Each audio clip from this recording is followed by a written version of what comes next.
What are the commonalities among leaders who sustain excellence over an extended period of time?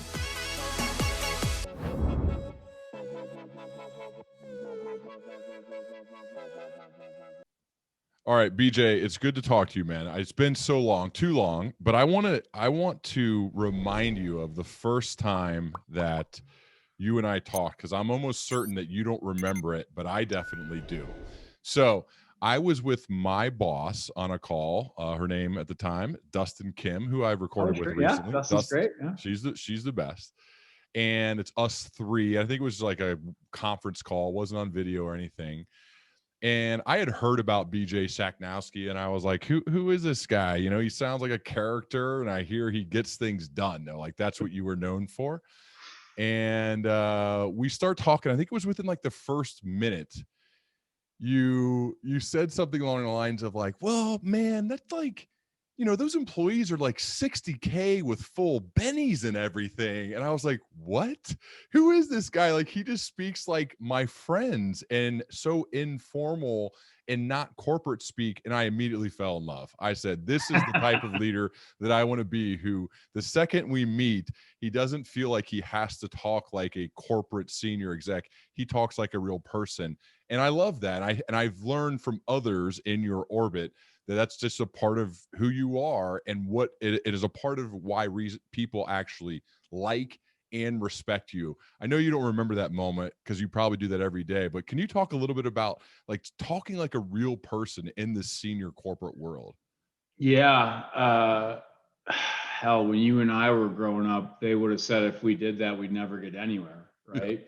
Yeah. And the funny thing is, I probably tried for the first, everyone I worked for would probably disagree with me, but I would tell you I tried for probably the first 10 years of my career to be this poised, polished professional and, you know, the corporate speak thing. And man, if I've learned anything in the way long time that I've been doing this, it's authenticity gets you so much further, right, than kind of poise or professionalism, especially if that's not you. I'm a blue collar kid from the suburbs of Syracuse, New York. You know what I mean? It's my dad was a blue collar machine operator at a print check printing manufacturing company. My mom was a teacher's assistant. You know, I grew up blue collar, and I've learned that regardless of where you're from, people respect that communication style. And don't get me wrong, not everybody loves it, right? You got to be a little bit careful too, but that level of authenticity and just being who you are allows you to communicate more effectively, a lot faster, because there's just no BS. You're not spending 15 minutes framing the conversation when in the first 2 minutes, why are we here? What are we doing? What are we trying to solve? Like, let's just talk about this like humans, not like professionals. What do they mean, right? And so let's just take the fluff and the periphery out of it, and let's get down to business and talk about that. And by and large, I think the vast majority of people at all levels of any organization just want to be talked to like humans. And I've never known any better. And once I realized that that's just who I am, I kind of committed to showing up that way. Intuit taught me a lot about showing up as yourself and bringing your whole self to work and being who you are and being an authentic leader. And frankly, once I did that, my career trajectory changed pretty dramatically. Really? Because I think a lot of people, they know this and they're like, oh yeah, that's going to be me. And then they move away from, they like flip the switch from being with their buddies and their friends, and they get in the corporate world, and they don't use the term bennies for benefits, or, you know, they don't do that. And I've definitely, I think, made this mistake. And I remember after that moment, I thought like, I could be more like that. I was at a director level at the time, so I was still, you know, you're like right in the middle. You're kind of unsure. What do I say? I have to act all polished and perfect, make sure I sound really smart. And then I get on with this senior guy, and he's like, no, dude, you know, like talking like I do with my friends. And I found like I trusted you so much quicker. We were talking about like a sales function and outsourcing some parts of what you were doing with your last business.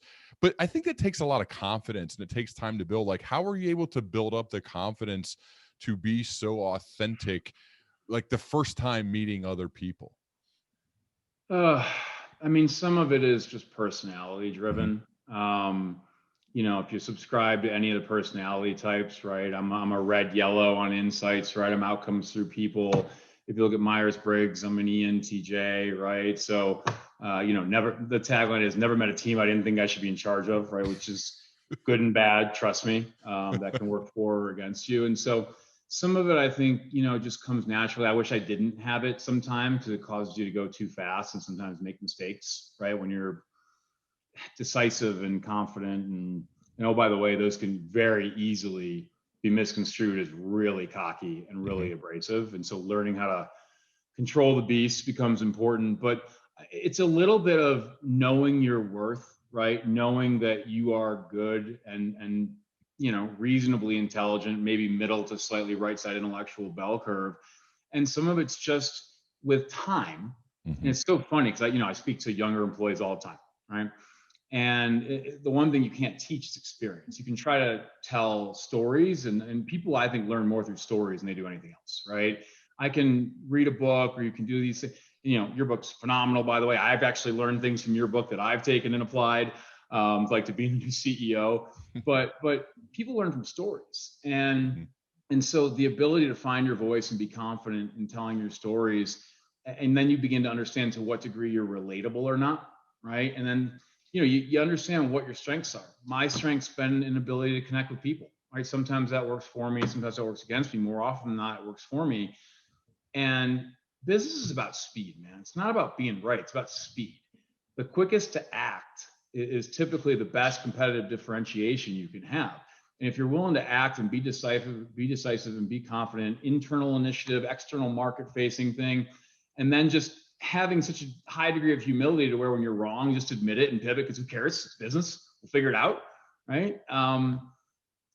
If you combine those two things, you can just, be yourself all the time. And can you think of a moment when your speed, because I know you to be that type of a guy, so like this is not just a canned speech, this is how you've been over the decades.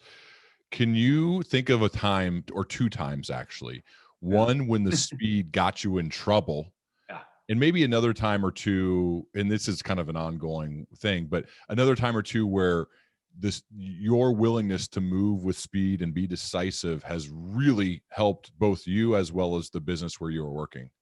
Yeah, sure. Well, I've got more of the ones where it's gotten me in trouble off the top of my head, right? Because, you remember those, right? Yes. Those are you remember the losses. Lessons, Yeah. right? Yeah. And the things that you do well, it just becomes part of kind of the day to day, right? Yeah. So I got to Vertafore as chief sales and marketing officer in 2017, and we were going through a transformation, right? It had been a collection of companies, not like what Mike and I did at LexisNexis, where we took a lot of acquisitions that kind of never really fully realized their potential and brought them together into a meaningful software business, run the right way. Good operational discipline, good go-to-market focus, good customer orientation. So we get to Vertafore and we're redoing go-to-market. And there's this guy there who I still look up to, and his name's Dave Acker, and he's from Syracuse too. And all we ever do is make fun of each other. So if he hears I'm saying nice things about him, this will not sit well. But there's a guy named Dave Acker, and he's been there like 100 years, right? And Acker and I have this meeting. He goes, I know you're changing everything. I know you're moving to more of a generalist model from a specialist. We've got this product. You need a specialist team, right? And otherwise you're going to kill it. And I'm moving fast and I'm just being decisive. I'm like, oh yeah, buddy, right here, hold my beer. We're going to give it to everybody and we're going to sell 3 times as much. And so I took this product and I put it in the hands of everybody, and I ignored a guy who's been doing it for 20 years. And I took the budget up by like 80% because I was so confident, right? We're just going to go crush this. It's a great product. It's called Reference Connect, still my favorite product we sold there. And I said, it's great. And we got into the first 6 months of the following year, and I damn near killed the product, right? We sold nothing. We could not give it away. The sellers couldn't quite get it. It was more like selling content than software, right? And you had to be knowledgeable in different insurance publications and things. And so I pulled up somewhere around May or June, and I called Acker, and I'm like, well, dude, I owe you a beer. I believe it was either a Jenny Light or a PBR. So we were both from upstate New York. And you were right. And you were 100% right. I wish you had yelled at me more. And, we rebuilt the team and we started selling again, and sales went up and to the right and all good things happened. But I was just moving so fast, I forgot. And again, a little bit probably overconfident. And I forgot that, hey, listen to the people that have been there and done that and take that very, very, very seriously. And, it's one thing when you're going against like just momentum and nobody's kind of done the work that needs to be done. If you're going against expertise and you've got a different opinion, that's when you slow down and be thoughtful and understand why, right? Before being a little bit more decisive. And I think about it all the time. You sent me some of your favorite leadership topics, which by the way, I love. I learned a lot through just reading through them. And I was like, I need to ask about every single one of these, but that was late at night. So I don't know exactly what's in there, but so one of the things I really like is you said the world is full of thinkers and short on doers. Look for people who will shut their mouths and do the work and promote them as many times as humanly possible. Yeah. And so I've been writing a lot, BJ, for the next book I'm working on, and there's actually a section called talkers versus doers, and so I was like, oh, I can't wait to hear him, because like I know you're a doer, but also a thoughtful guy at the same time. So can you talk to me about this dichotomy of hey, I'm about to do this versus the person who just got done doing it? Yeah, most people are really smart, right? And this doesn't mean don't share your opinion, don't share your voice, right? But at some point in time, it's time to start talking and just start working, right? Because even executing an 80% plan, but getting on with the job is better than sitting around and having a theoretical debate and doing nothing, right? There's this whole speed and time to value equation that really becomes important. And so, this is not, for-profit businesses are not academic institutions, right? I do not employ philosophers. I have strategy people who set a strategy. I have operators that need to operate. It's not about debating. It's around knowing when to end the debate and get the hell on with the job at hand, because we can always pivot. We can always change. We can always adjust course. But if we don't start, we're never going to get there. And so it's that action-oriented bias, right? And it's people who are risk tolerant enough to take incomplete information. And guess what? You will never have complete information, right? Whatever you want to call it, analysis paralysis, or just get what you need to know to be decisive, and then go and get the job done. And I have found in my career a shortage of people who are either possess the confidence or just the action-oriented mindset to just get on with it. But when you find them, they can do anything. Yeah. Right. And so you keep them, you promote them, you give them bigger jobs. They won't fail. They'll figure it out. Right. And they're your true operators, right, are the ones that perform for you every time. And the whole like, oh, I can't afford to put them into a new role. Nonsense. You can't afford to lose them. So you keep giving them more and as much as you can for as long as you can. Thinking of that, so those are your superstars, the most valuable people. How do you do a good job of taking care of them to ensure that they want to keep working with you? Because as you said, one of your other principles is about having the confidence to surround yourself with people who are smarter than you, better than you, can get things done. And so I think so those people surrounding you is everything. How do you make sure that those people are challenged, are happy, that they want to stay with you? Like, what do you do to ensure that happens? Yeah. I mean, your job as a leader, right, and there's an old Marine Corps axiom, right? It's the mission and the men, or the mission and the people, right? You have to accomplish your objective, and you do so, your secondary or subordinate priority, but you only have two priorities through taking care of your people, right? I sell software. We have no physical assets. We don't manufacture anything. I have developers that write code in the sky that we sell for lots and lots of money, right? All I have is people. And so the most important thing I do as a CEO of a company with 1,332 employees is enable their success, right? And it's not just about finding the good ones, it's about creating a culture where the good ones want to be there. Mm-hmm. Right. And that's one of the big things you can do as a leader. It's not about finding the individual superstar and retaining them, because if your culture sucks, they're not going to want to be there anyways, no matter what you do for them. Right. It's about so much more than just the check or the opportunity. You want to like where you work. You want to believe in the cause. You want to enjoy the leadership team. You want to believe that people are being authentic with you. And so creating a culture that people want to be a part of, I think, is the most important thing I have, right, as a CEO, or any of us have as leaders, in terms of retaining our best people. But then it's really, it's building the connections, right? You have to, everyone is wired differently, right? What matters to some people does not matter to others. And you need to understand that I call it the reward system. And I'm very transparent. I candidly ask, what's your reward system? People that work for me, right? For some, it's recognition.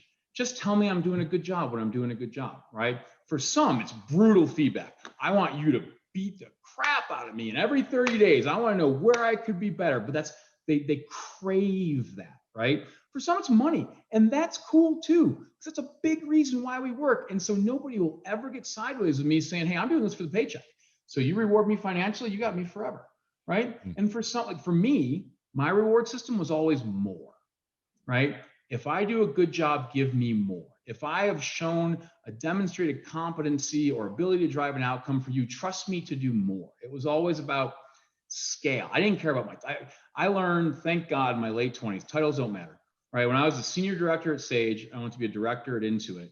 It was 10 times the responsibility, right? But the title was different. And that it took a minute. I almost didn't take the job. And finally, somebody said to me, but the money's more and the job is more and the responsibility is more and the company's market cap is this. And I went, yeah, that makes sense, right? And so mine was always more. And so the bosses that I've worked with, who I've done the best with, and I've been so lucky to have such amazing leaders and mentors and coaches and managers, they've always understood that if I did a good job, just give me more and I'd be really happy. More and then, responsibility. having Like that you like being responsible for more. Accountability is my big thing, right? That's my driver. I am accountable by nature, right? Sometimes overly. I want to lean in and be accountable for everything. And you learn you can't always do that. You gotta learn to trust, right? Particularly with the bigger roles, where you have to trust others to do a good job, and it's not you doing it. You know this. You've written about this. But yeah, man, it's just finding that balance, right, between what they want to do and what you can give them. And when you can't give them what matters to them anymore, just being honest with them so they don't burn out. And, you know, one of my bosses, when I left Intuit and went to CA, I went to Caroline Donahue, who's one of the most amazing human beings I've ever met. Not just business leaders, but human beings, which made her an amazing business leader. Everyone loved her. Everyone respected her. And went to Caroline. And who does this, right? I'm being recruited by someone to go do this. I want your advice. That's my boss, right? Imagine that. And she went, listen, we love you. We want you to be here forever. You are outpacing. The market's telling you you're outpacing what we can give you here. Intuit, it's a longer, slower road. You will get there. It'll take more time. If this is the things you want to go do and you're being offered it now, you're not going to get that here. And you probably won't be as happy because you know you can. So go. And how much I've been so fortunate to be guided by some of the most amazing people that have helped me realize that I'll take care of people for their careers. And I think it'll benefit whatever business I'm in, right? While I'm there, by having the reputation of taking care of people, whether it's with you or someone else, right? If you're a career builder, that doesn't mean you're a company career builder. That means you're a people builder. And I think if you get that reputation, then people are going to want to work with you as long as they can. Your career has been one to watch. It's been cool for me from afar. We worked at LexisNexis, but in different parts of the big business. So never directly together, but it's been cool for me to see your growth and the continued promotions.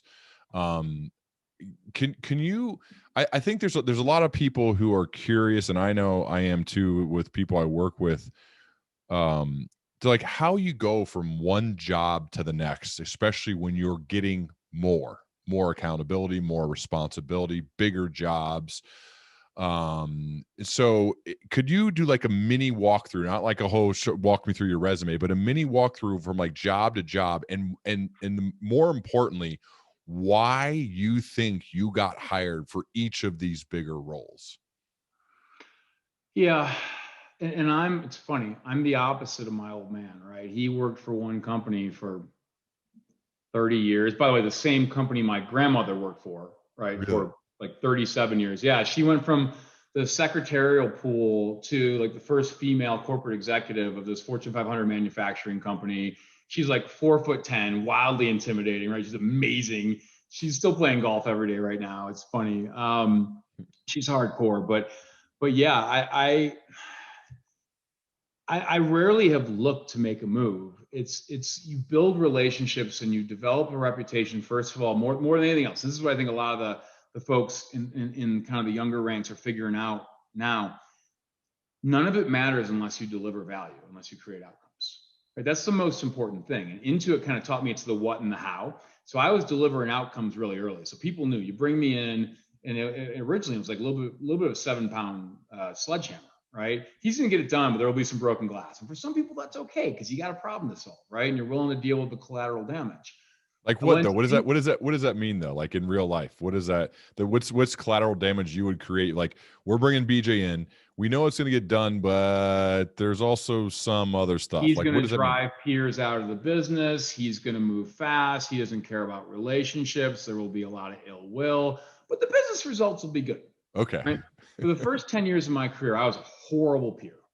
Just awful. I'm embarrassed about it. Were you selfish or like cocky or all of the above?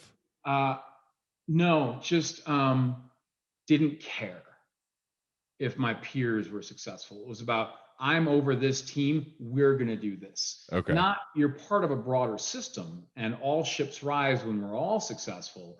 It was, if I'm in sales and product didn't deliver, it's product's fault. And that's they're not keeping up with me, as opposed to, wait a minute. Product development takes time. This is what you learn over time. Mm-hmm. Product developments take time. How do I help them? By selling what's on the truck now, right? And demonstrating value there, giving them time to build the next big thing so that when it's ready, we can really go create commercial success. And so I was this horrible peer for years. And Intuit, why not? So I was at Intuit. Are you about to get yourself in trouble? Yeah, well, it's just a little embarrassing that anyone can be this big of an ass professionally. But so I got to Intuit, and they put me over a couple businesses, point of sale and enterprise solutions, and they're both underperforming the opportunity. Right, they're supposed to be big growers, and they said it's going to take 18 to 24 months to get it fixed, and you got to move to Tucson, and you got to get this whole thing fixed. And we got it all fixed. We got them both double-digit growers, profitable, all the right things, and 12 to 14 months, right? And I was riding high. I felt good. And I was really cocky, and I had just obnoxious about it. And CEO Brad Smith, right, one of the best leaders I've ever met, ever seen, right, comes to Tucson. We're doing a business review. And we get in the room, and I just start mouthing off about what I've done and what I've created. And I think I literally quoted Bruce Willis from Armageddon of, you gave me a goal and I hit 800 feet. And I'm having this out of body experience, like laughing at myself and saying, shut up at the same time. But it happened. This is a true story. And we get done. I walk out of the room. I have a new boss. His name's Mark Little. He's one of the best human beings I've ever met in my life.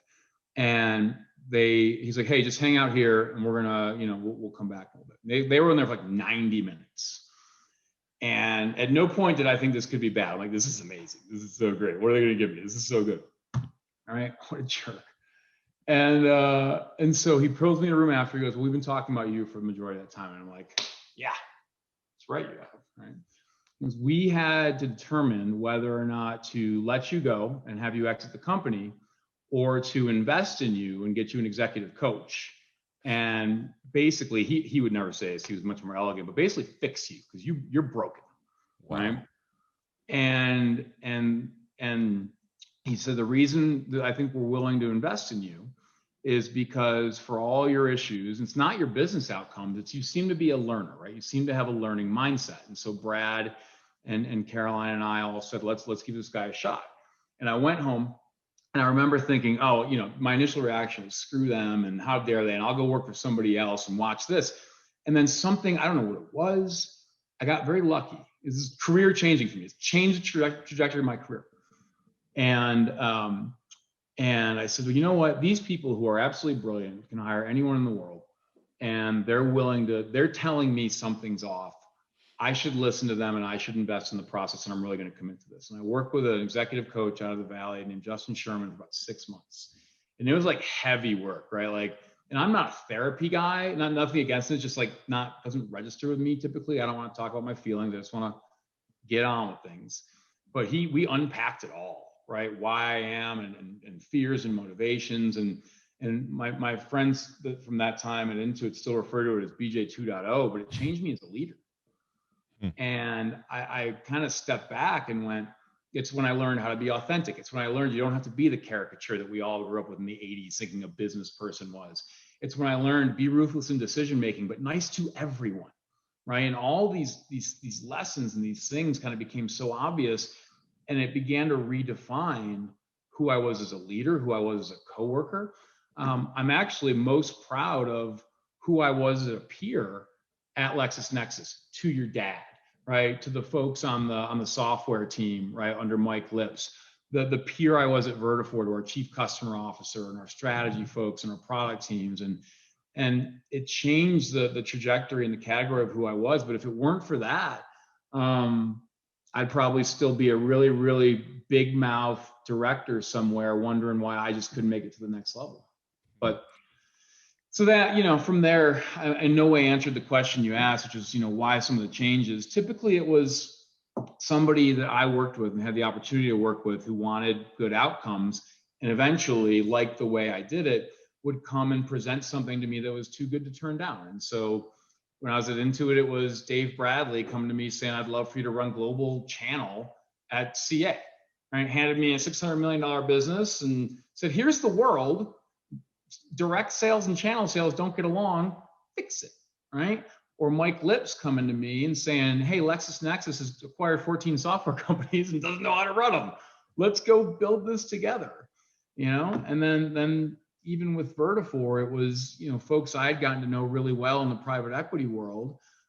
Brent Baker, who was the head of executive talent recruitment then for Vista Equity Partners, saying, we have this amazing company in Vertafore. I think your skill set would be awesome. You got to meet Amy Zupon, this amazing CEO. And that's kind of, and even now, right? It was Vidad and Prashant and team from Clear Lake, working with Christy Nova, who's one of the best, executive talent folks in the world, saying, we've heard about your style. We like your outcomes. And we've got this thing that we think you could really be magical with. And fast forward to symplr. So I've been very fortunate, I think, to have created relationships that have allowed me to have access to things that I otherwise would not have looked for or found myself. You built relationships. You become known as a guy who gets it done. The outcomes are there. You bring value to people. The world of the PE world, the private equity world, combined with executive recruiters, I think is a black box for some. They're like, what is that all about? Like, how does that all work? Yeah. First of all, private equity is awesome, right? And here's why. It is not what everyone thought for all those years, right? The old, like, buy it, gut it, resell it. I'm sure that happens. And, there's all that. Software private equity is amazing. And here's why. You get to build world-class companies because at the end of the day, they'll fetch world-class valuations. And that doesn't just mean top line and margin, right? That means the culture of the company, the retention of your employees, your customer health. So like some of the faults may or the complaints maybe like where they're not going to think long enough term to build culture. They're going to try to minimize, like juice every ounce of profit, create high revenues, whatever makes it as valuable as possible so that we can sell this thing and spin it out. You're saying that's not your experience. They are invested in like the long game play to build, because culture building takes time. It's a lot longer than just juicing up a company and trying to get rid of it, right? Yeah. There is a concept of financial engineering that absolutely exists, right? And of course it exists, right? You rack and stack, you create synergies, you drive EBITDA up. A lot of times you're not going to see corresponding top line sustained growth, right, with that play. But, if you've got a company that has a fund or, a private equity firm that has a fund that's looking for, near-term returns for limited partners, sure, it makes sense, right? My exposure, Vista Equity Partners, Bain Capital, Clear Lake, right? My exposure to guys and gals that I've met at TA and KKR and EQT and Toma, what they really get, especially I can't say enough about Clear Lake, right? They are the most amazing partners that really get value, right? Delivering value. And again, some of what I learned at Intuit, you got to deliver for employees, you got to deliver for customers, you got to deliver for shareholders. right? And there's this balanced leadership framework. And if you don't hit all three, you can have a good year or two, but you're not going to have sustained growth. And even in diligence, right? When you're looking at these assets, we're buying them all the time. The reality is you're not just diligencing, right, the financial performance. That's a 4-hour call with a CFO where you basically go through a 3-year trend and you're trying to understand the drivers and performance. What you're really looking for is, tell me about your key people, right? Tell me about right, the culture of the organization. Do you have good retention? Are these people going to be in it for the long run? Or are they just looking to basically flip and go? Tell me about your products. Tell me about your tech stack. Did you invest in it or did you gut it? Because if you gutted it, you're not going to get the same valuation, right? Do you have a sustainable platform that can drive 10, 15, 20 years of growth? And that's really what you get to do. And the difference between private equity, I would argue, and the publicly traded companies that I worked for so many years is A, you get to move faster, and B, you don't have that same quarterly call, right, to go answer to, that does not afford you the opportunity to make some of those bigger decisions and move as quickly as you'd like. Because the minute you got to show up for the analysts, right, and explain your story, you're not going to make that huge systems investment that you might make, right? You're not going to have an employee action, good or bad, right? Huge hiring or right sizing or rationalizing, because how are the analysts going to react? You know what I have to worry about? What are the best decisions to make with our team to create the most amazing healthcare operations GRC software company for the next 20 years? And the speed and the rate and the pace and the investment threshold that we are afforded, I think it's liberating and it's awesome. Let's talk about one of the most important jobs of a leader, especially in your role as a CEO, is choosing leaders to work on your team, hiring. Yeah. What are some of the must-have qualities in a person to get hired to be a leader to work for you? Yep. I mean, the first one is they need to be an absolute, I kind of, I think I sent you this, but I want them to be smarter than me and better than me at whatever they do, right? And I think that's so critical. My job as a leader is to build the best team possible. And what that means is I need to be really good at collecting amazing, talented humans and getting them to work together. And by the way, that second part of that is as important as the first part. Hiring amazing people and then having them be dysfunctional. It's all the Lencioni stuff that I know you've had him on here a few times, right? Great, you have a team of all-stars, they don't work together. Great, your team works together really well, but they're not that good, right? It's the balance of those two things. I think about this a lot. It's the most important job that I have because it informs your outputs, right? Your outcomes. It informs your culture. It informs all the internal development, which I think is also so important, right? It's one of the key, like we talk about diversity and inclusion a lot. The most important way to create diversity and inclusion is to create really meaningful internal development programs. If you don't have the right leaders, they're going to be focused on the here and now and not the 3-year timeline to do things like that. So when you're looking for them, and I'm a horrible interviewer. I'm awful. Really? I like everybody. I think everybody, it's my personality type. That right? surprised me. I thought you would be able to, I mean this as a compliment, but I thought I would think, and I've never interviewed with you, but I would think that you would be able to know quickly if you think they're good or not. And we all define good differently, but you know what I mean by that. And I'm probably overstating it, but I have this flaw relative to interviewing where I want to believe that people are capable of just about anything, right? And so I've learned, you learn your deficiencies in time, right? And so for me, I outsource a lot of my inspection, right, to people that I trust in my business, right? We're about to bring on a new head of sales.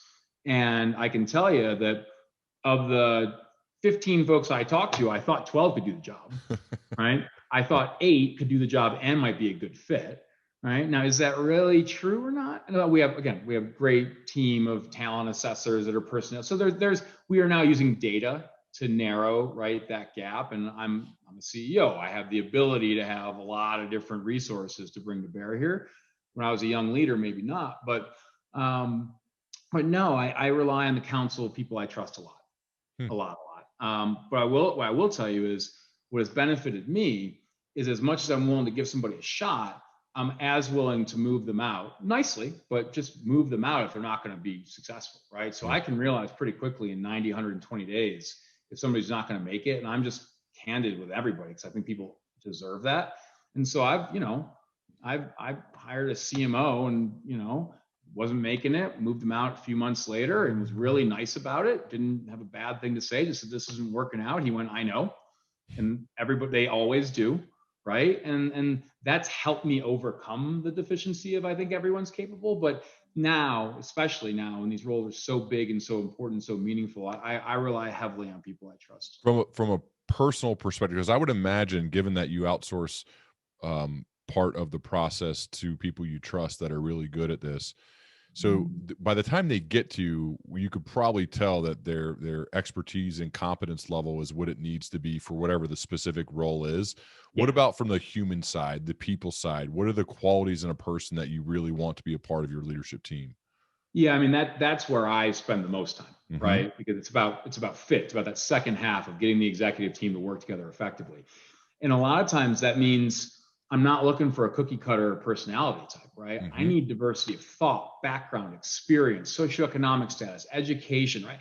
Even industry sometimes.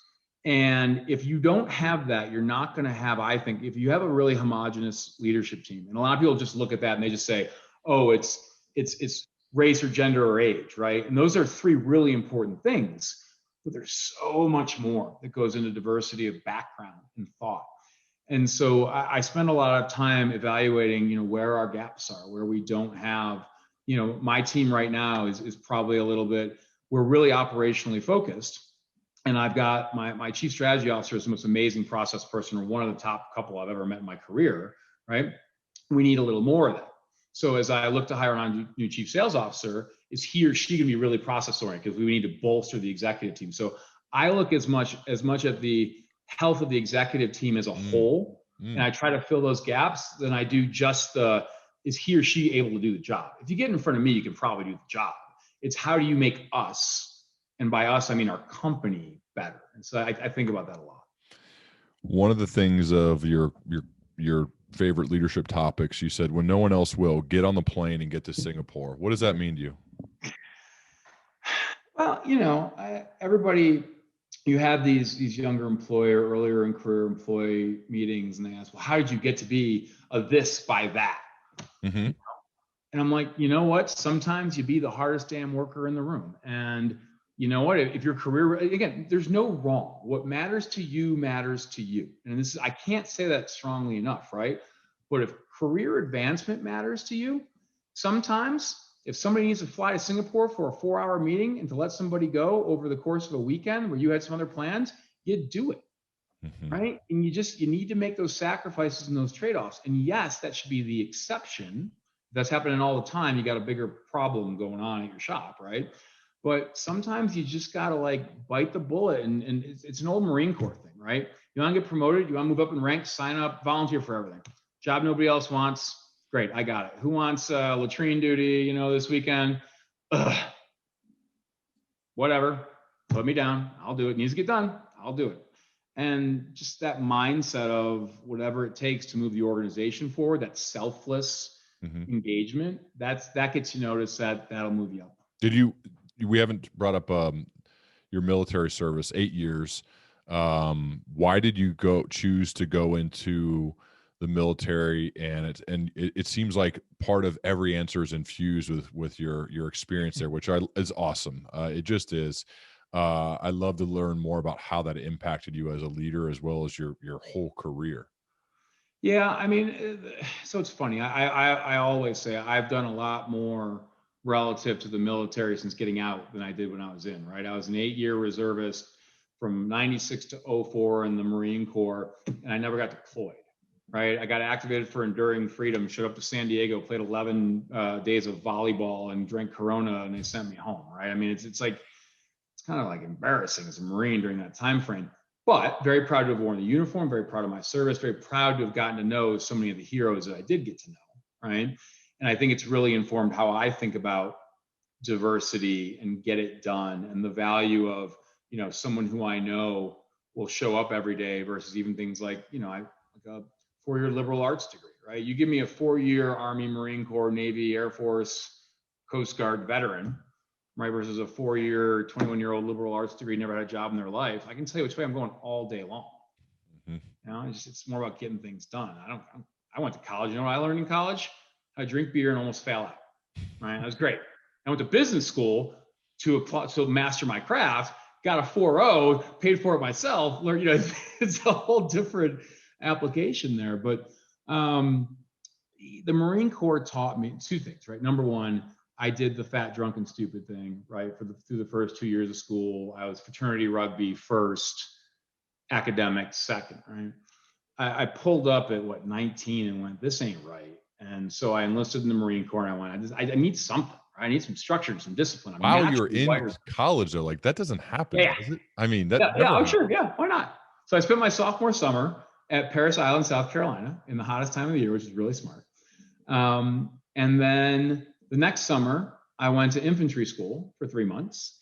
And then I graduated and I'd met a girl. And so I decided to not make it a full-time career. I think it'd be fair to her at the time. And yeah, but the things I got, kind of back to your point, never, like, you grow up, right? I played sports. And so I didn't grow up with a lot of the, I don't know, some prejudices, but like, you know how sports are, right? Sports are wonderful, like they create wonderful commonality, right? All types, all genders, all religions, socioeconomic, doesn't matter. We all show up, we're on a team, we get it done. Military was very much that way, right? Except that you now get exposed to people from all around the country and vastly different socioeconomic backgrounds. And you realize the power of leadership relative to getting things done with the most diverse background.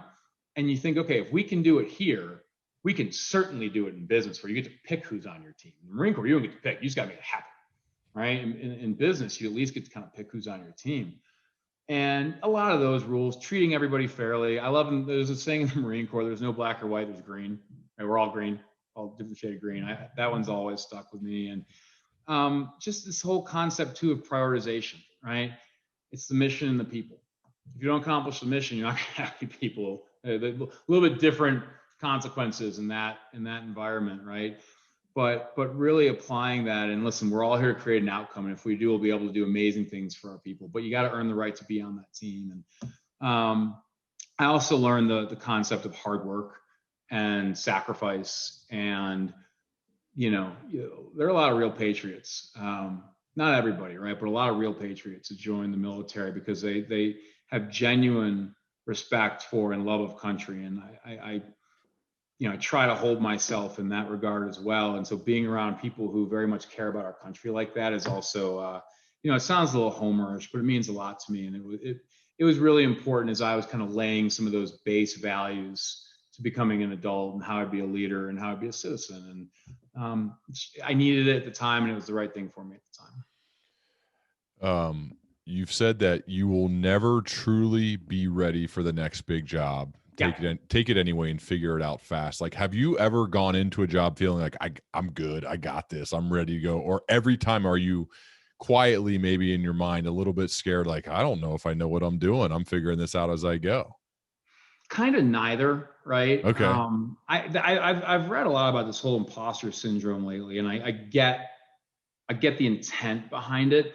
I can't, that's not my thing. For me, it's more, I know there's a lot I don't know, right? And it doesn't scare me. It just means I need to get the hell on with learning those things, right? I don't know. I've been around amazing CEOs. I've learned through osmosis, but I've never been a CEO before, right? I've never had to make facility decisions. I've never had, rewards and recognition programs, product development roadmaps, travel schedule, return to work from COVID, right? I don't know. But you know what? I'm smart enough to surround myself with really good people. I'm good enough to facilitate a really intelligent conversation. And I'm decisive enough to make a call that I feel comfortable enough with to move the business forward around. So you just figure it out, right? I mean, the hardest thing for me, the scariest thing for me about becoming the CEO of symplr was I got to learn healthcare, right? That's scary because healthcare is this massive thing.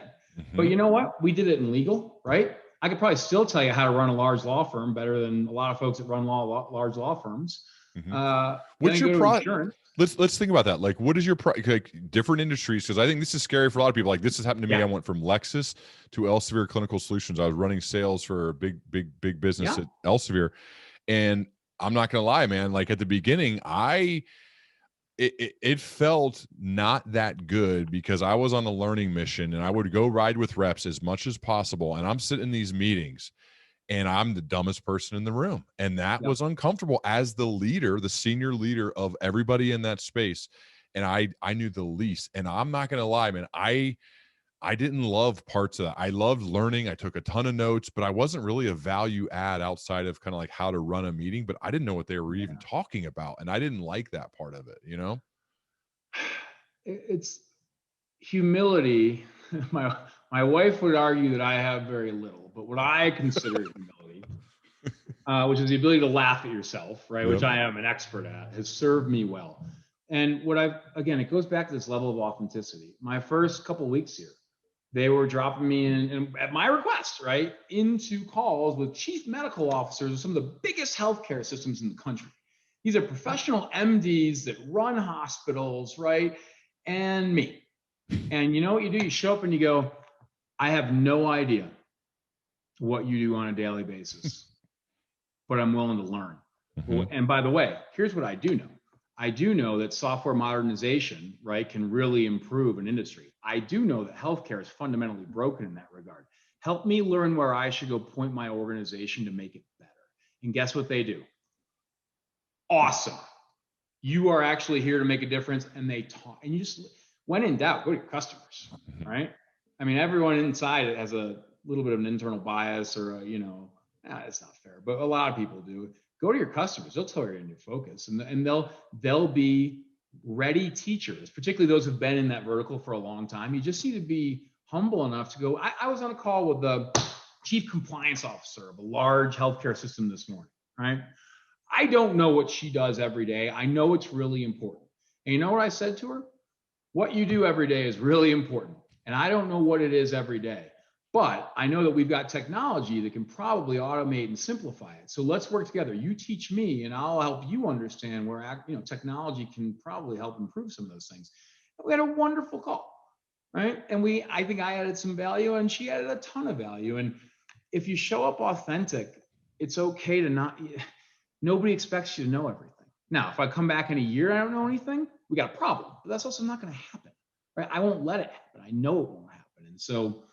It's intimidating, but it's a business problem, and a business problem that's easily solved if you put thoughtful intent into it. And for me, I told Heather, my wife, babe, I'm gonna learn from the first 90 days at least enough where I can show up in front of a customer by myself and really not embarrass the franchise. And I hit that, and then some. Right, we're co-authoring op-eds was one of the Kavita Patel is one of the leading thought leaders in healthcare in our country, right? She helped write Obamacare as part of the Obama administration, and you got to earn that, but you get just be intention to go earn it. When you were interviewing for the job, or I should ask, was there an interview, or was it more just a conversation or a series of conversations? I don't know that I haven't interviewed in 20 years. I mean, it's kind of so every job they've kind of come to you saying you get things done, outcomes oriented.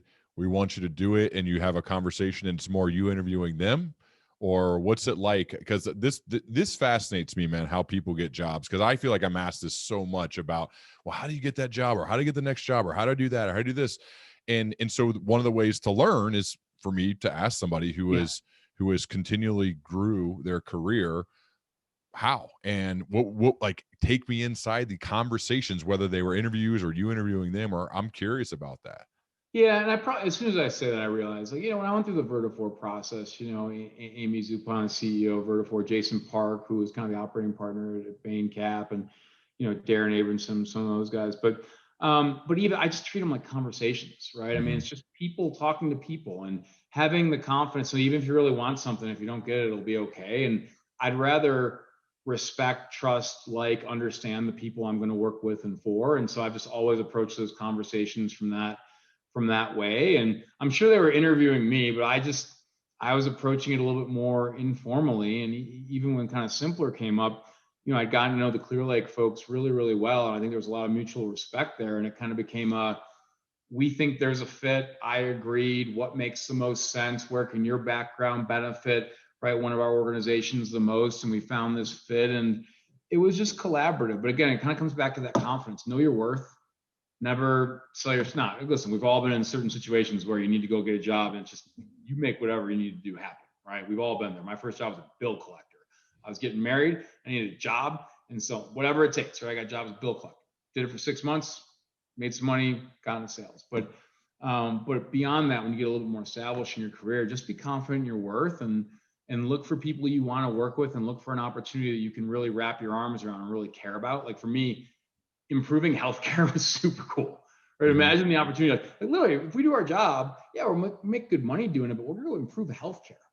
Like, how can I not come home at the end of the day and tell my kids what I do is we're gonna make healthcare better and feel really cool about that. So you find those dimensions, and you'll be, things will work themselves. Where does you have a lot of confidence, and that's an attractive quality in a person. It works both ways.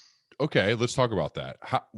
First, so it's multifaceted here. One, I know it's a process. It's not like you just flip the switch and I'm a confident guy now. Like I know it's a process, but how do you view like how you've built up confidence? And think of this question as if you're trying to teach it to somebody else, because I feel like you've kind of intuitively got this sense about you.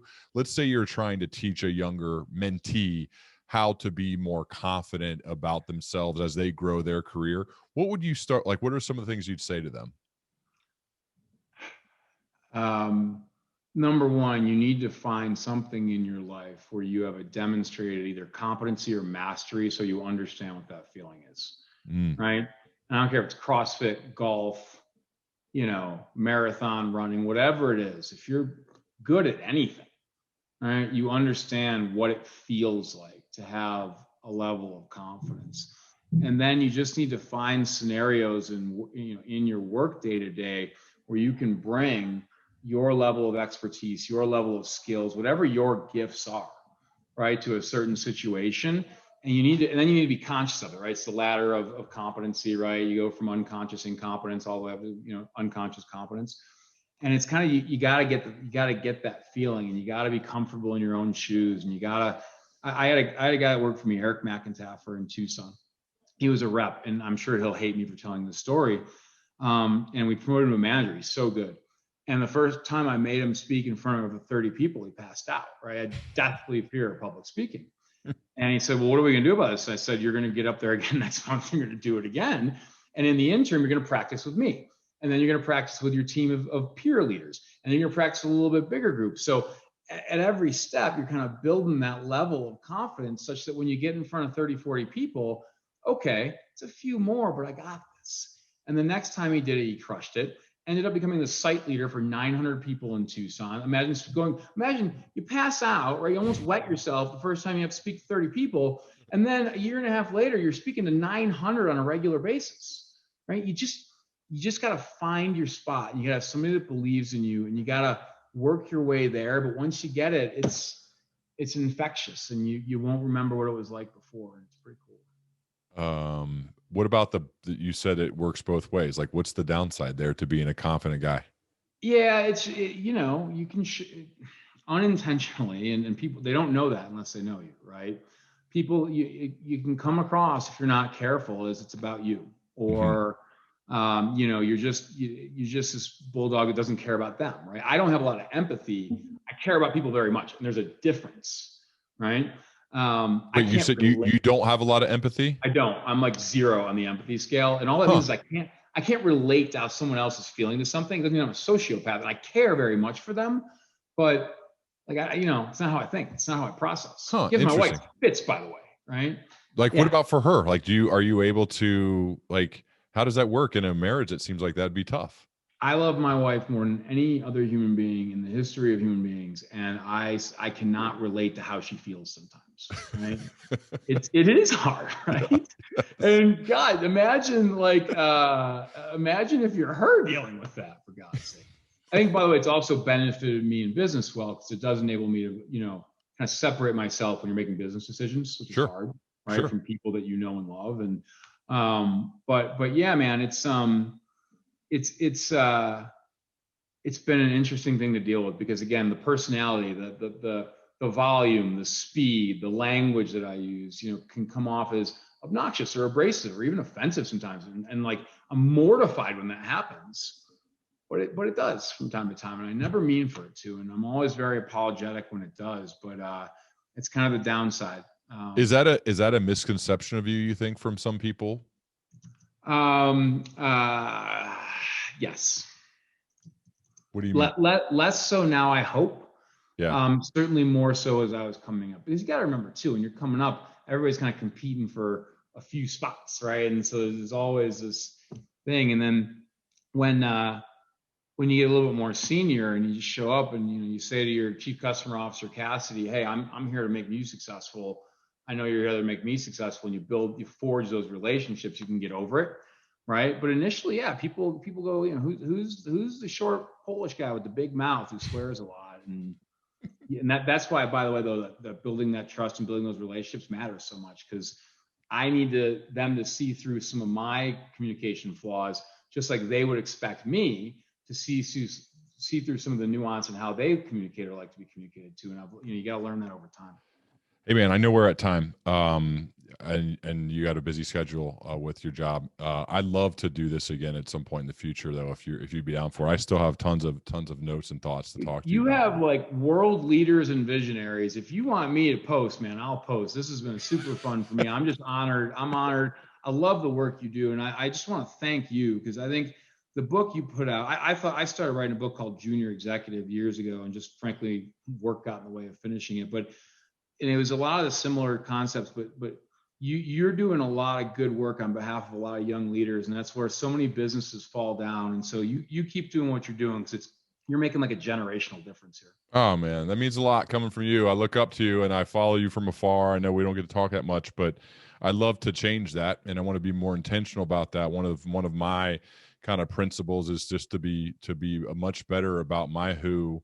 And you're one of those people I've just been excited to see the promotions. I'm like, oh, look at BJ, there he goes again, and I love it. So I yeah, but everybody knows it's really Heather. I'm just the front of the operation, right?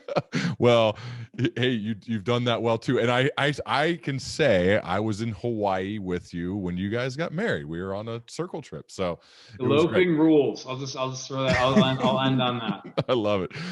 But thank you, man. And it's awesome to see what you're doing. And I want to keep doing these. It's an honor. Cool. I'd be happy.